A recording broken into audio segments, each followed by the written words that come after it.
Cüzə saxlamağın qaydasını sizlərə izah edirəm, əziz dostlar. Tam ekrana yaxın əyləşin, videonu bəyənin, paylaşın. Gördüyünüz Agilal Xarkov cüzələridir, əziz dostlar. Bunların bu günlərim 17-18 günləri tamam olur. Cüzə ilk yumurtadan çıxdığı an çalışın cüzəni 24 saat az və susuz saxlayın ki, cüzə inkubatordan çıxanda özü ilə yumurtadan götürdüyü mayanı tam qəbul etsin və 24 saatdan sonra çalışın 3 gün ərzində sularında şərbət, yeməklərində isə bir həftəyə qədər yumurtanı, ağlı, sarılı, qabıqlı, əzün yeməklərinə qatın. Bu qaydada 17-18 günlük cüzənin maşallah olsun inkişafından bəllidir ki, cüzələr necə inkişafla, sürətlə üzr istəyirəm, inkişaf edirlər. Azərbaycanın bütün bölgəsinə bu gördüyünüz orijinal Xarkovların 10 günlük, 20 günlük, 30, 45, 60 günlüklərinin çatdırması təmin olunur.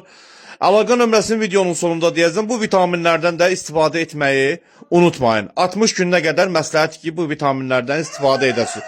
Bu isə gördüyünüz lasosa xəstəliyə qarşı cüzənin 10 günlüyündə, 20 günlüyündə, əziz dostlar, 30 günlüyündə istifadə edilməlidir. 60-70 günlüyündə isə sinə ətindən tauna qarşı taun iynəsi 0,7 qramla vurulmağı məsləhətdir. Və onu da izah edirəm ki, orijinal Xarkov cinsi Azərbaycanın bütün bölgəsinə müştərilərimiz var, çatdırmamız pulsuzdur. İlin 12 ay yumurta verimləri 45 gündən 60 günə kəsimə yarayır. Əsas odur, xəstəliyə çox düzümlüdür. Bu günlərim çox yerlərdə Xarkov cinsi altında çilli cüzələr satıla bilər. Mən kimisə malına, mülkünə pis demirəm.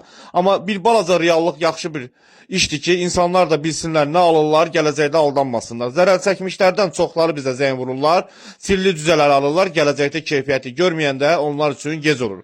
O nöqteyi nəzərdən biz təsərrüfatçı olduğumuz üçün bizdə növbələr var. Əlaqə saxlayın, əlaqə nömrələri səhifənin önündə qeyd olunub.